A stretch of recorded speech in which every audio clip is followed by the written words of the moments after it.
Welcome to Season 3 of Under the Sisterhood, Women Making the World Healthier.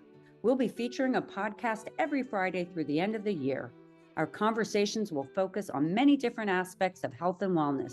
We'll examine women's health, general health, menopause, sexual health, and reproductive health, as well as we'll dive into wellness. This is a podcast to celebrate women and all that they do in our world. I'm Elizabeth Elfenbein. Let's get under the hood.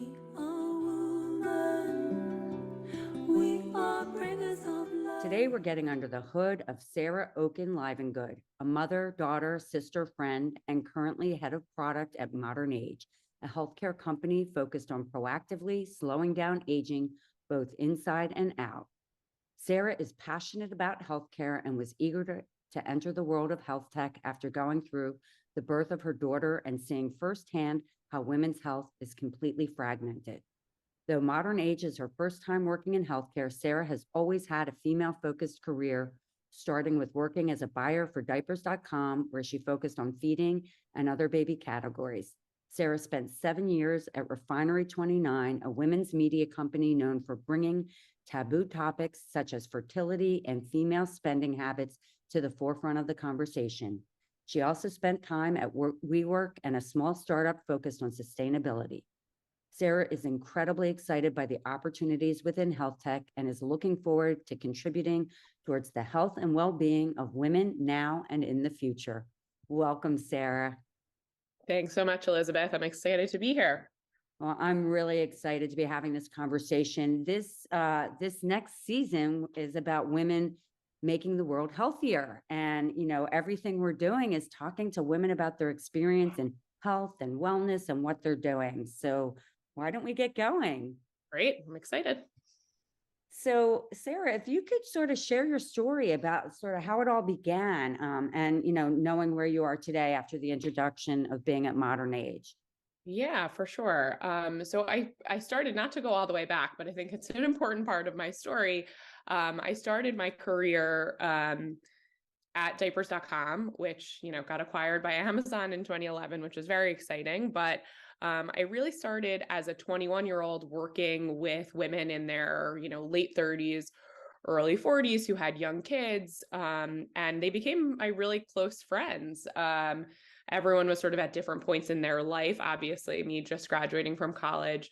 And we were working in an industry that was, really dominated by men, actually, and it was all designed for women.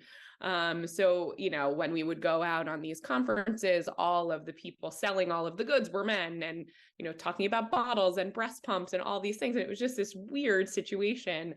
And I think that the group of women that I worked with really brought a new attitude to the company and to the sort of business of sort of baby products. And it was a really fun and exciting time. So anyway, I go all the way back to say that, even from 21, I was really interested in women and sort of this tangential relationship between women and women's health, which was great.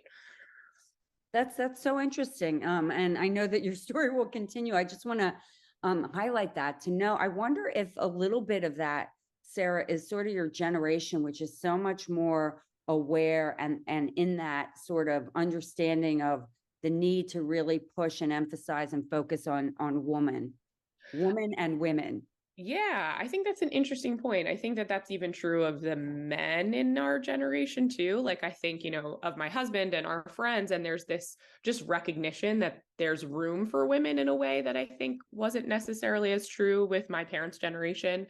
And so I think that there was a real emphasis on making sure that the team at diapers.com and then the subsequent teams that I was on really did have an overrepresentation of women in the workplace in a way that wasn't true previously. So I do think that's true. I think we were raised to kind of think about it more maybe. And, sort of this equal opportunity in sports and all of these things that kind of came up in the, 90s and into the 2000s.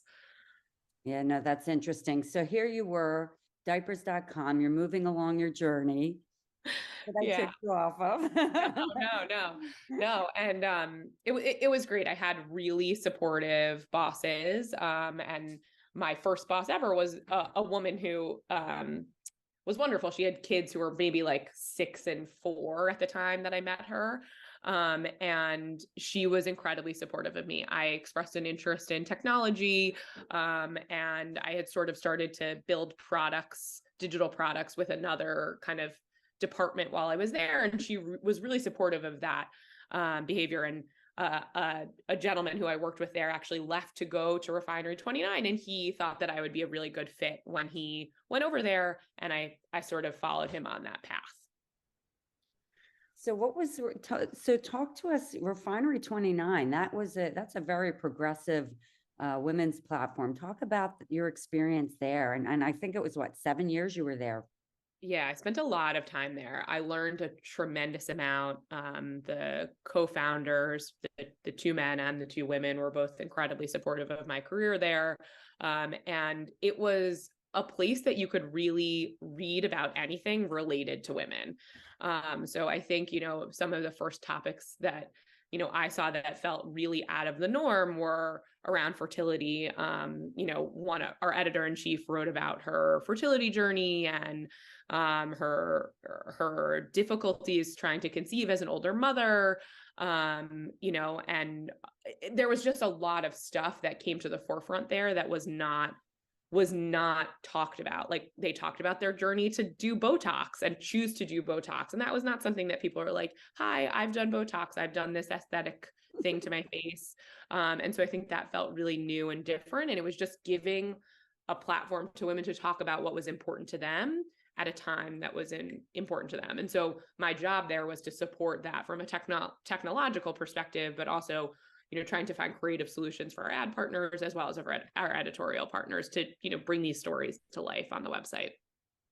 Well, I think it's interesting. So on one hand, you're this technology person, but when it comes to, it's like you're living, breathing, you're a woman, you're living, breathing, you're the audience, you're the customer. And so I think it's really interesting when you integrate that experience. The technology is enabling it, but actually the feeling, the going through the experience, the relatability really provides you an interesting platform. Did you have the opportunities to go above and beyond because you are sort of the customer, sort of your technology experience there, to like really offer other solutions? Yeah, I think that was a big part of it. I think, a lot of the team was made up, is a shocking number for technology company, for technology department. There were a number of women who fell into the core demographic. And I think that, the group was really able to bring a different perspective to the table when we were talking about technological solutions. Like, we wanted to find ways to work directly with the editorial assistants who were, 22-year-old women straight out of college, and make it easy for them to like create this content that was so important to the business. But yeah, I think we were able to really design solutions and come up with ideas because we wanted to think creatively about how to support the business, because we were the core reader. Yeah, and it's funny when you say supporting the business, really supporting ourselves in a way. Absolutely, yeah.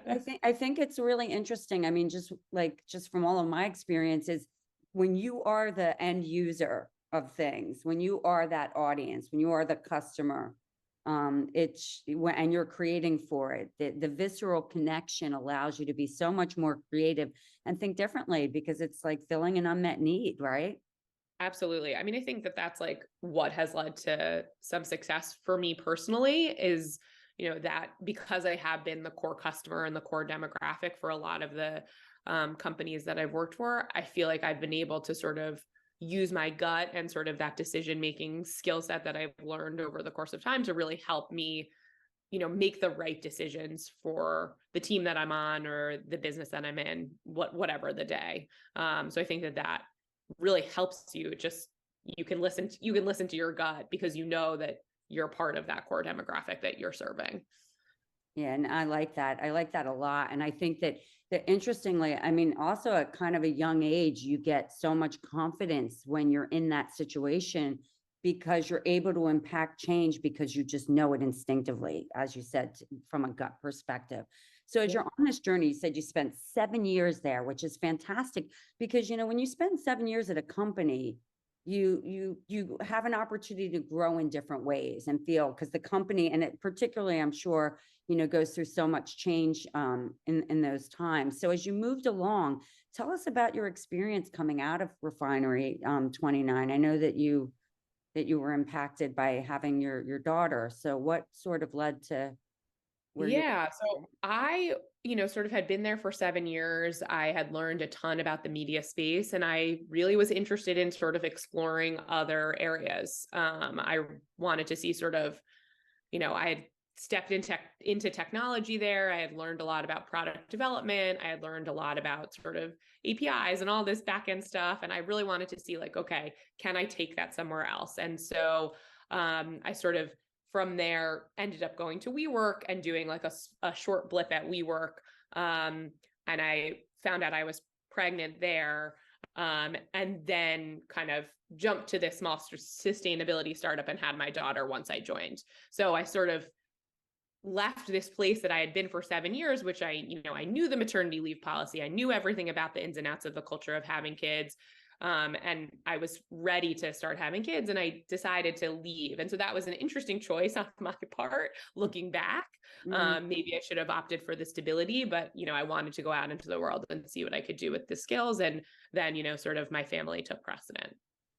It's really interesting. I just want to tell you, like, when I think about, I stayed at a job, just to give you context, for 6 years that I hated the company.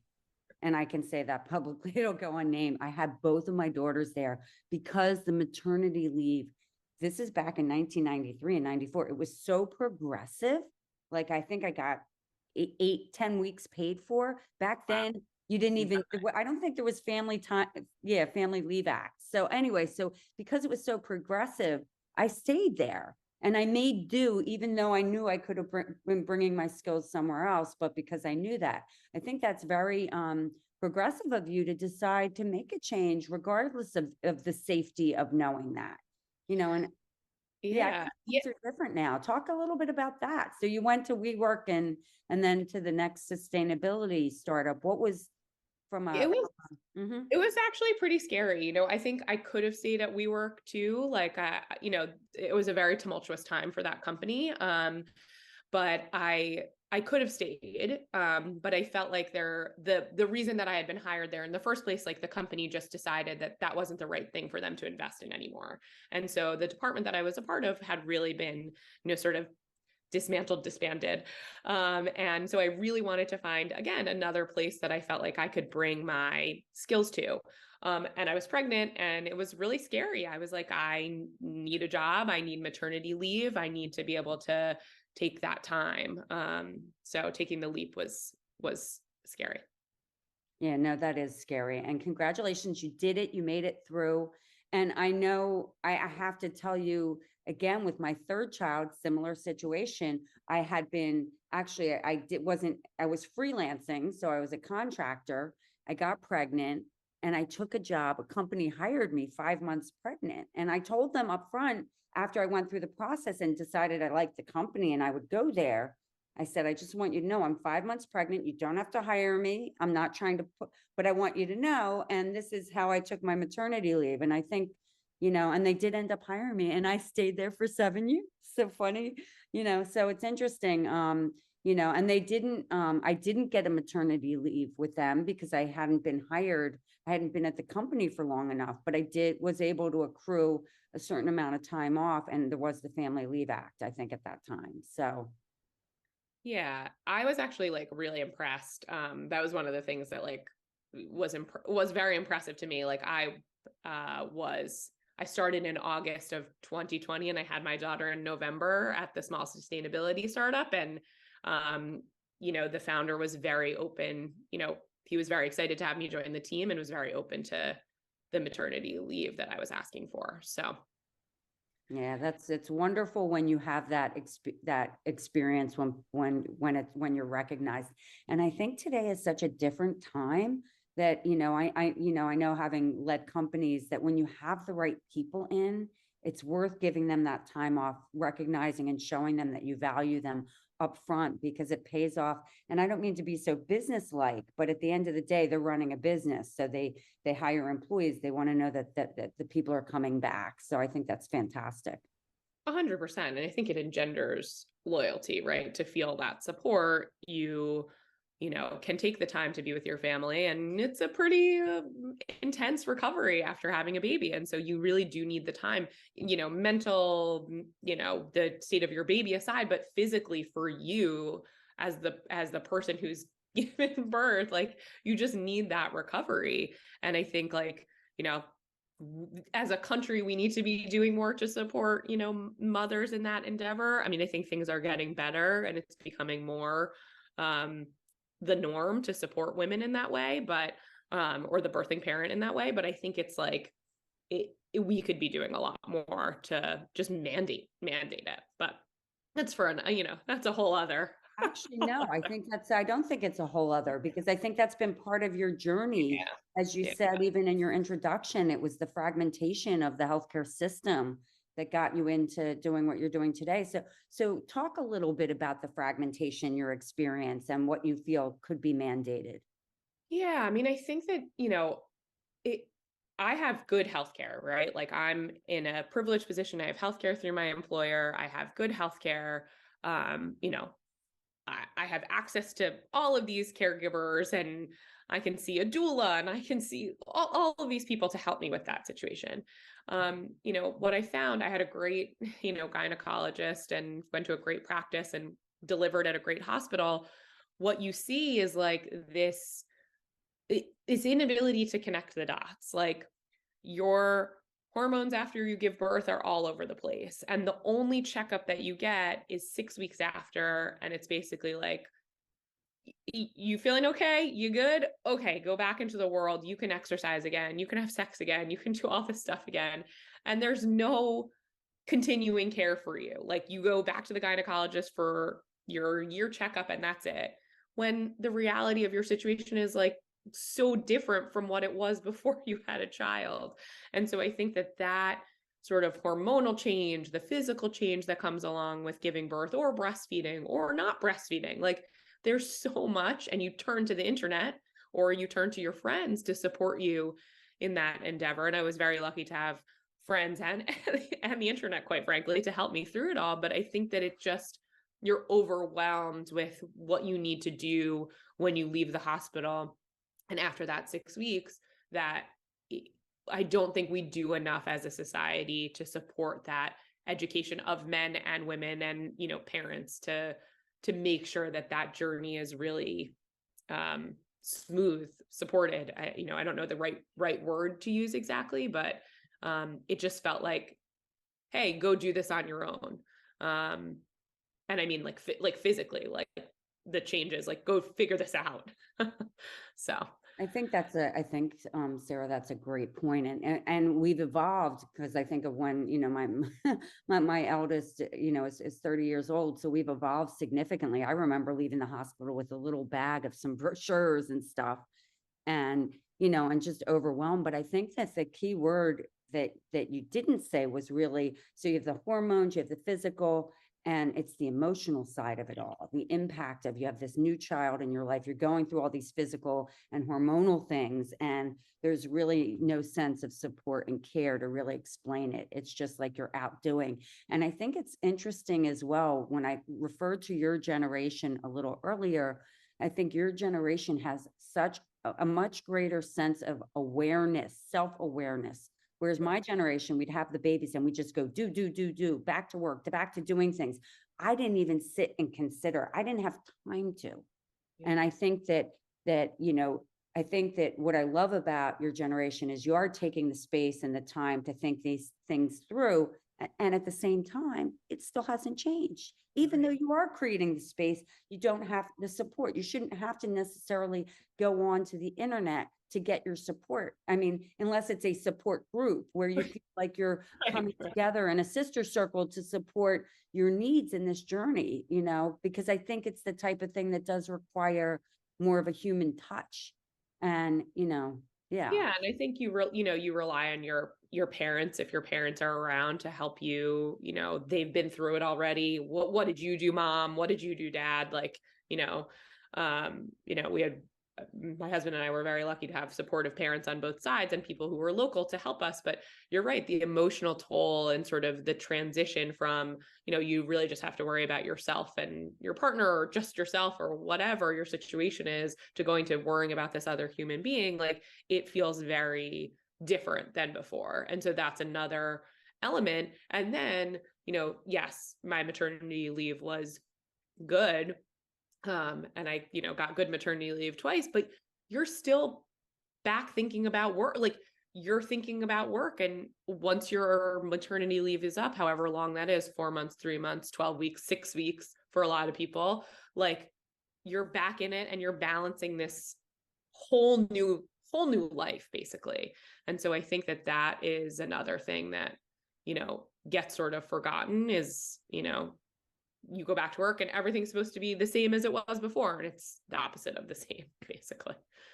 And I think that the thing that I would urge you to do, because I know that your children are young, Sarah, is really take that time in that space. Because, as I said, my generation, I just kept working and working to help support the household and to do what I needed to do. And I had 3 kids. I was a working mom with 3 kids, and I was fortunate because I loved the work I did. I've had a really wonderful career and wonderful creativity. However, like balancing as you are going to move up unless you decide that you don't want to move up. You're really intelligent and talented. You're going to move up.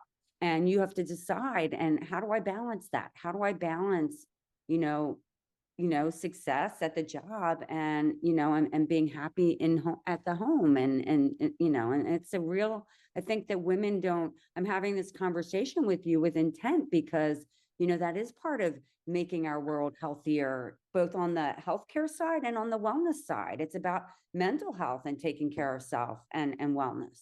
Absolutely. And I think that that's like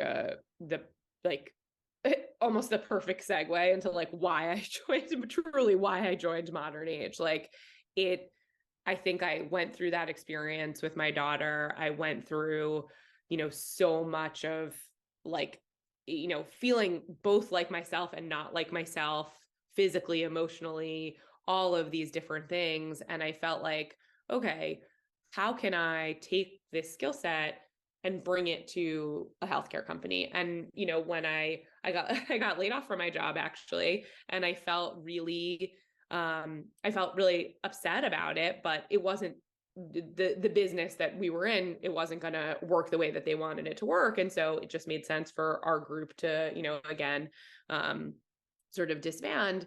And I went out with intention searching for a healthcare company. Like I wanted to work at a healthcare company because I felt like I wanted to affect change from the inside.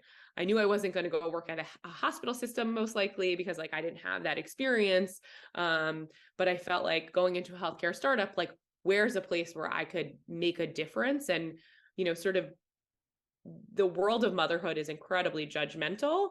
And there's so much that you should feed your baby breast milk. You should feed your baby formula. Fed is best, this, that, and the other. And it's so complicated and frustrating, I think, as a new mom.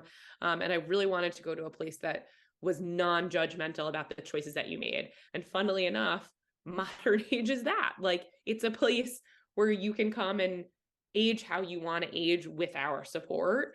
And I think that like you can do aesthetics, you can do Botox, you can do fillers, you can do microneedling in order to improve your aesthetic aging process, but you don't have to. Like, that's not something that we say every person in the world needs to do this. And like, there's no question you should look younger. Like, that's not the message that we want out there. And it just felt like this really natural fit when I met with the CEO and the rest of the team. That was just like, wow, this is a place where I can fit in, make a change on the organization, and really support my own career in entering healthcare. So talk about, that's really interesting. Well, I think it sounds like a great company, by the way, to be in a space where you do affect the outside. I love sort of that it works on both the inside and the outside. So it really thinks of women holistically, thinks of people holistically. I know that probably the majority of the consumers are women, but like talk about that, because that's a really interesting, going from a company that is not going to a place that's non-judgmental when we live in a society that everything is about judgment, how you look, how you show up, everything is about that. And, to get into a place where, although aesthetics, one would assume is about how you look, it's really about, it sounds like it's open to interpretation. Yeah, I think it's trying to help you feel better, right? So like I think this is a thing that actually, like if I go back a little bit at Refinery, body positivity and different body types and like feeling good about who you are, like physically, emotionally, mentally, I think was something that they did really well. And I think that, that has translated into the mainstream media. And I think like modern age's approach is similar, right? It's it's not about how you appear to everyone else, it's how you appear to yourself. So when you look in the mirror, what do you want to change, or how do you feel about what you see? If you feel great, don't do anything. Like there's no pressure to change how you look. But for me, like I felt like my forehead was really wrinkly and like deep wrinkles, and so I decided to get Botox, and that was a part of like my journey to feeling good about how I look. And I think that it's really about like how you feel yourself looking in the mirror, and it's not about how others perceive you or see you. It's about how you see yourself. And the research that really inspired our CEO, Melissa Emer, to start the company was about that, was like how you feel about how you look, and both physically, internally, really affects how long you live. Like that is a big part of what influenced her to start the company, is like, there's actually this body of scientific research that says, if you feel good about yourself, you will extend your healthy years of life. So that felt like an important thing to try to do. I'm working on that. I'm working on that. Right, exactly. Who isn't working on it, right? So I'm really curious because you talked about the aesthetics, and of course, I've been on Instagram, I see Modern Age and stuff. And what are the other things that help promote, wellness and health inside and out? Yeah, so I think the best way to describe it is the aging wellness assessment that we have, which is I just did it. Like I just did it a couple weeks ago, and basically you go through this process of a blood test, a cognitive test, a bone scan, and you do our subjective age assessment, which is more visibly focused. And you basically bring all of these diagnostics to a clinician, a doctor, or nurse practitioner who reviews your results with you. And I think like we look at your sex hormones, we look at your thyroid, we look at your blood and vitamin D and sort of vitamin consumption, but we also look at your like cognitive abilities. Like I did super poorly on like a memory test where I had to put numbers in order. And the doctor I was talking to afterward was like, maybe you just want to try taking like a supplement or doing some meditation in the morning. Like it's not all about, you have to do IVs or Botox or anything like that. It's how can we help you feel better in your day-to-day life? So we essentially bring together all of these different components and really help you understand what's going on with your body. So for women who are, sort of pre-menopause, perimenopause, entering that phase of life, there's a lot happening with your hormones. And there's been a lot of things that have been put out that say like, hormone replacement therapy is not good for you. You shouldn't do it. It causes cancer. Like there's a lot of stuff that was misinformation. And if you compare us to like Europe, we're way behind treating sort of menopause with those things. And so I think one thing that Modern Age is trying to do is like make you comfortable and make you feel good as you go through these hormonal transitions. And I think we're doing a good job of that. So we can do IVs, vitamin injections. We do hormone replacement therapy for women. And I think it's really trying to help you feel better as you go through these sort of life changes.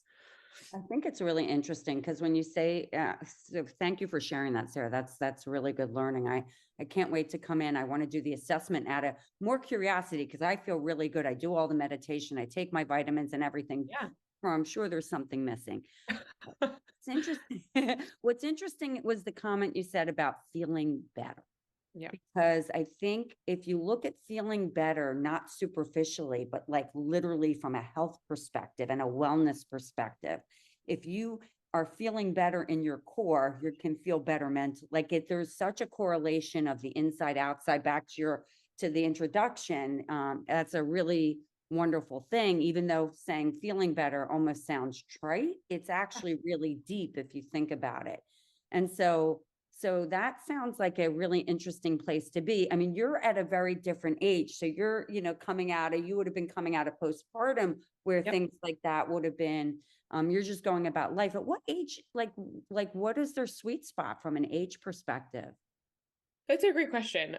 We're really looking to treat people like basically from 30 to 65 because there's all of these different things that can be managed. So for women, right, the hormonal transition from, postpartum, having one child to having your second child to choosing not to have children, like there's so much that goes on in your body as a woman, that I think that there's a lot of opportunity to help you with those sort of hormonal fluctuations. And I think going back to your point about, sort of the connectivity between the inside and out, there's actually like a really deep connection between all of these different components, right? Like your thyroid and your sex hormones and your you know metabolism and your metabolic health. These things are actually all deeply connected.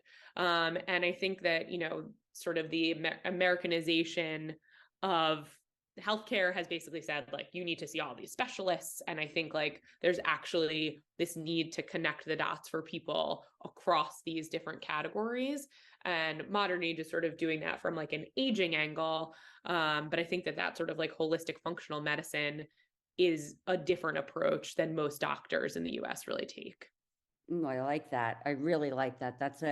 I like the fact that, as you said, that the aging is the common theme throughout. However, you're aging from the moment you're born. So when you think about, no, so when you think about it, it kind of makes sense. But when you think about it from a woman's perspective about all of the different things, the connectivity from thyroid to thyroid is metabolism to, you said sex health, all those different underlying, I don't know if I would call it, I guess, conditions, the way our body functions. I think that's really, really interesting. And I think it is, practicing functional medicine.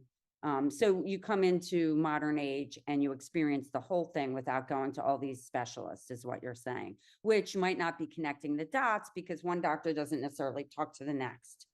Yeah. And I think that that's like the thing that I loved about the assessment is like I sat down with a doctor for an hour. Like, you sit down and you have this deep conversation. And I think like that has been reserved for the like ultra wealthy who go to sort of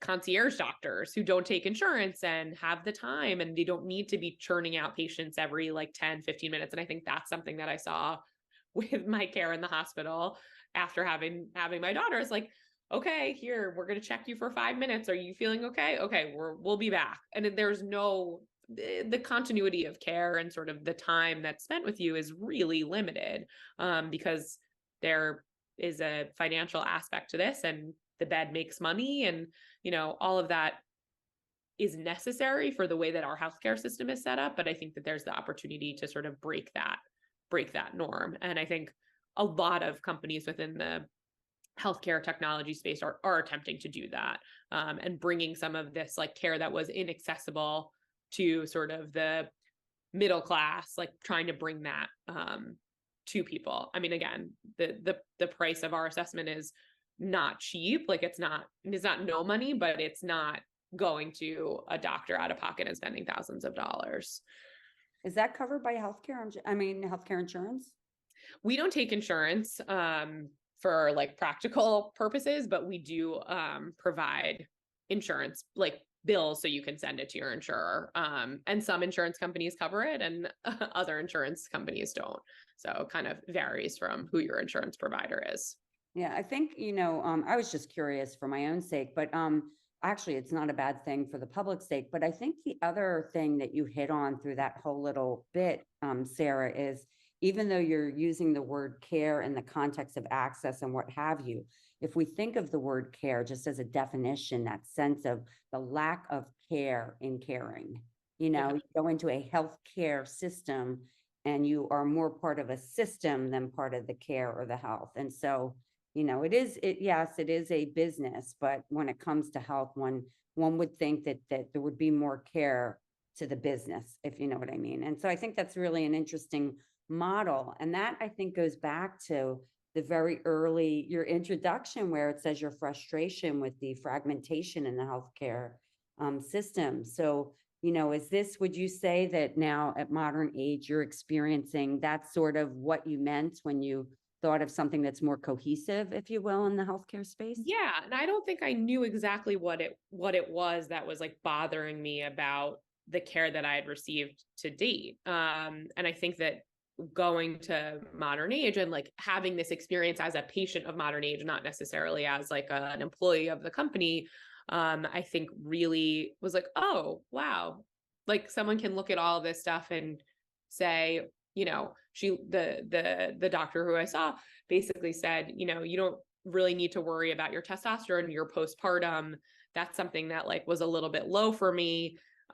Let's review it in 6 months, come back, we'll do it again. We'll review where you are. And so I think that just the quality of the care and the quality of the conversation about like, how do you feel every day?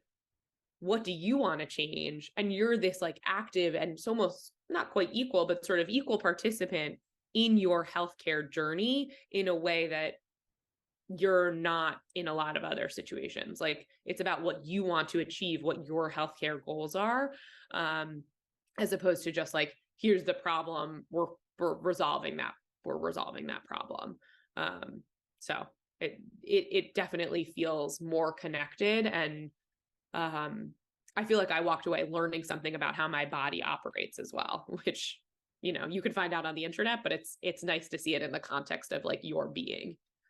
Yeah, that's really interesting. And I think the other thing that I'm hearing, although you didn't say this explicitly, is the side of it where one is, preventative, and one of it preventative and proactive care for self, and one of it and the other is sort of reactive. So you go in, you have a baby, and you are responding to the way your body's changing, and you're reacting to it. And you're going about, you're getting your healthcare providers, you're having conversations that while it's your journey, you aren't completely owning it. You're not necessarily, I don't want to say you're allowed or not allowed. I mean, Yeah, I guess we choose to do, I feel like, and I think I can speak for you. I feel like the system isn't set up for you to take control of it in that context. Whereas exactly.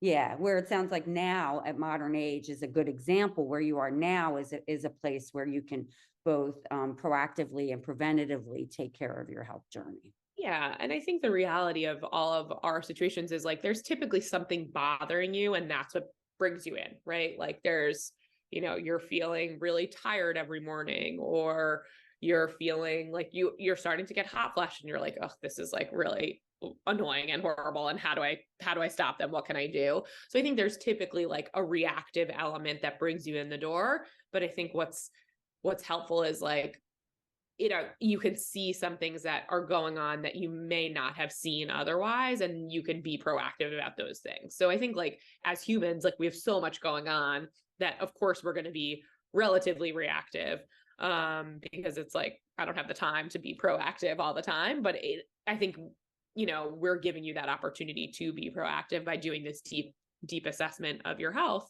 And I definitely walked away feeling like, oh, okay, like I'm really tired all the time, but I do have 2 young kids and I, don't get a ton of sleep.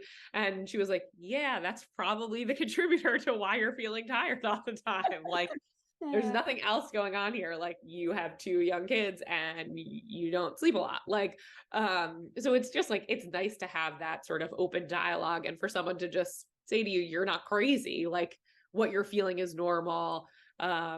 And is totally within the realm of possibility for where you are in your, sort of life and healthcare journey and aging journey. So That's wonderful. And I think it's you were seen and heard. You felt that. yeah, And part of that absolutely. conversation. That's amazing.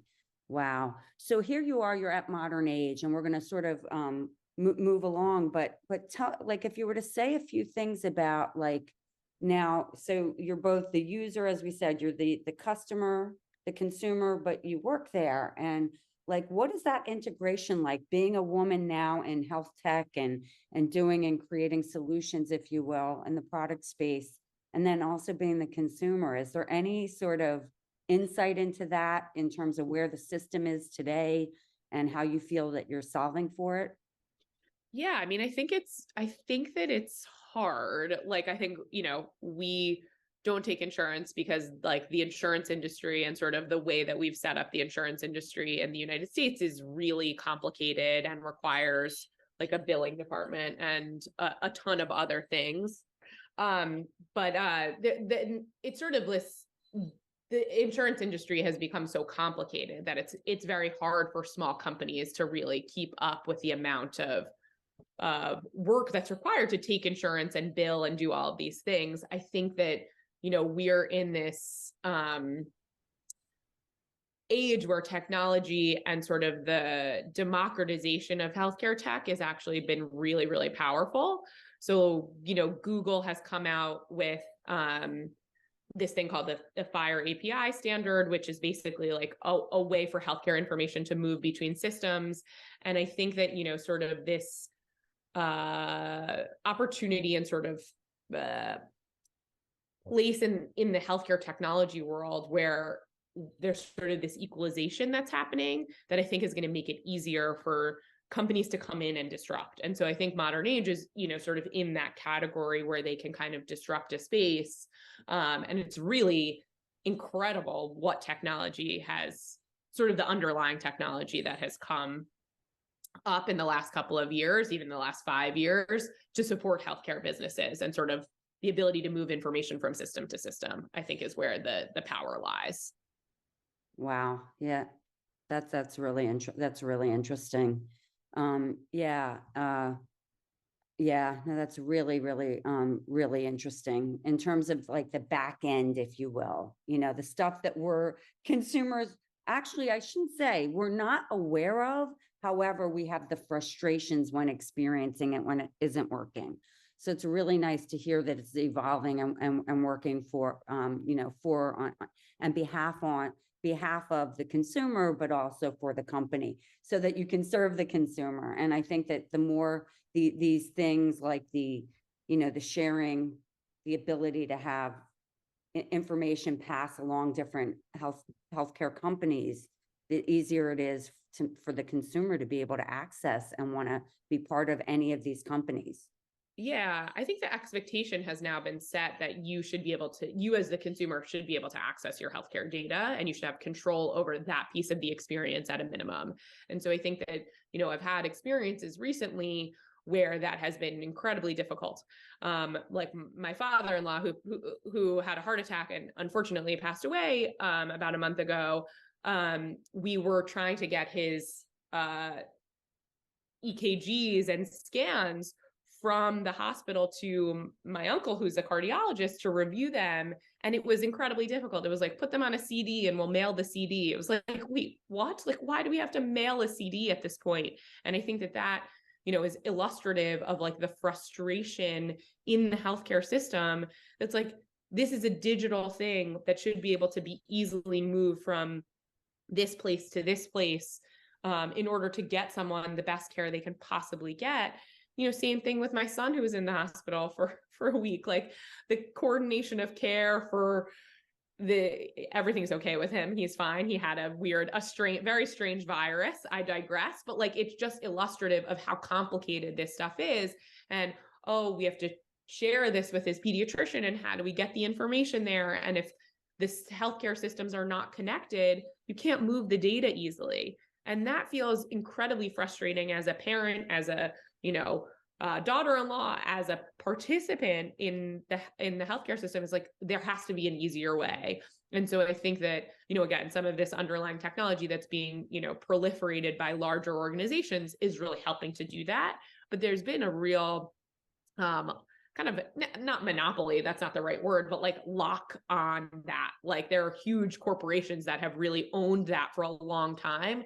And there's now, the EHR, electronic health record companies have really, there have been a couple of dominant ones, and there's a whole swath of newcomers that are really trying to democratize the information. And I think that that's what's allowing and sort of giving sort of these amazing ideas within the healthcare space the room to actually develop consumer facing products, so that, you know, you can access like your scans, your data, you can download them, you can send them to another doctor, where like before that was all under lock and key.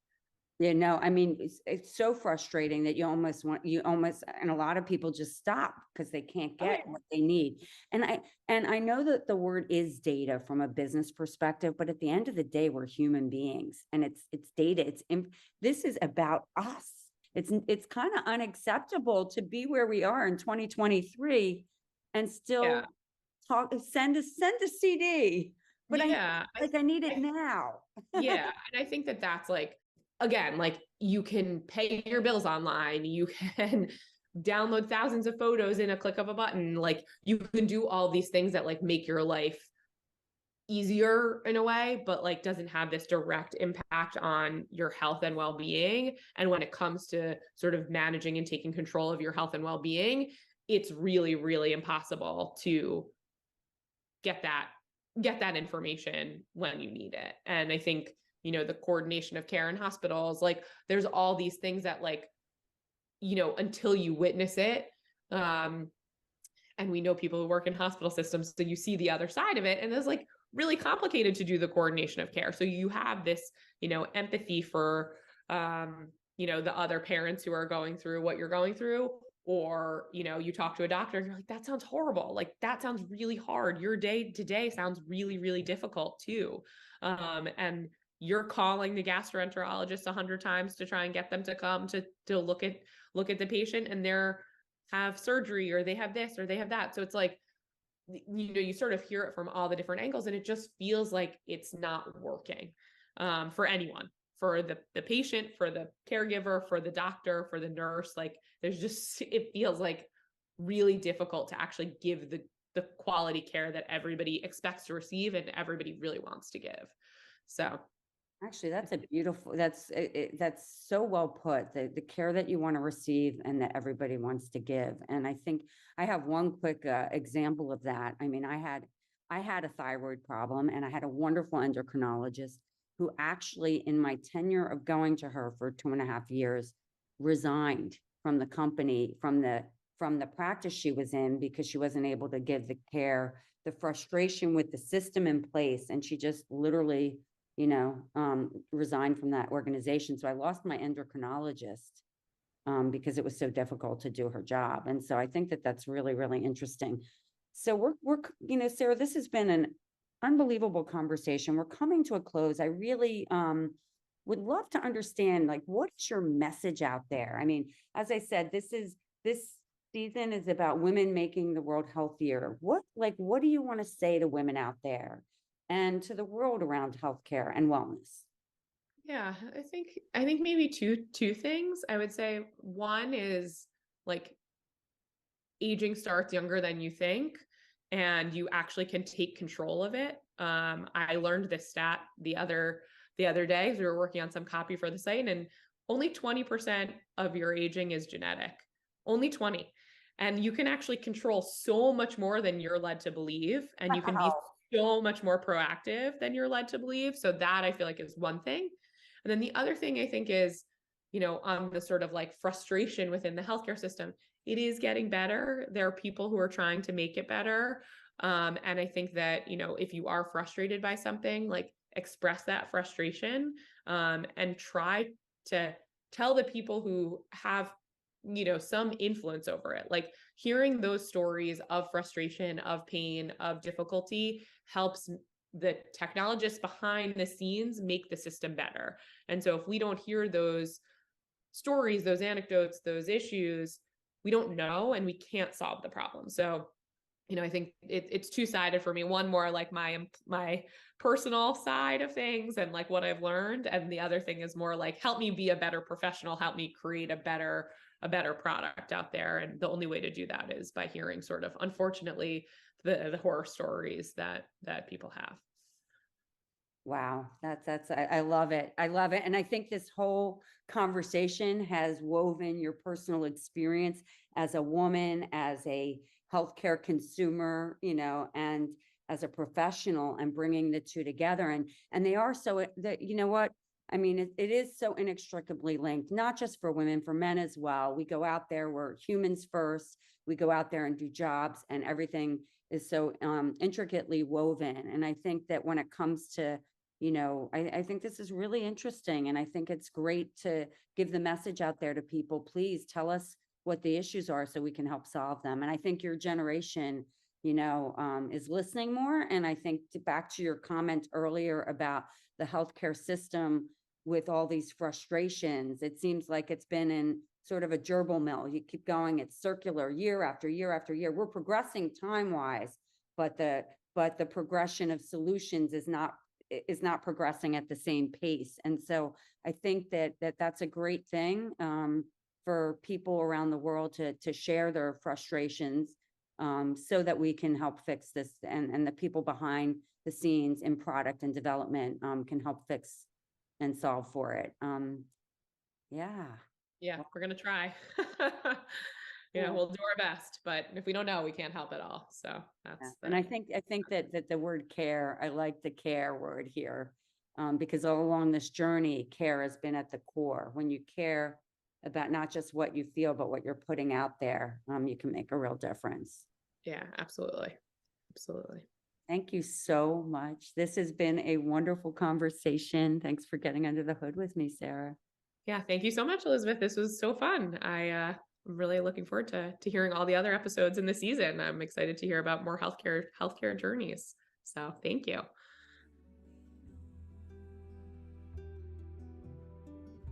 Thanks for listening to Under the Sisterhood. If you haven't already, please give us a quick rating and review on Apple or Spotify.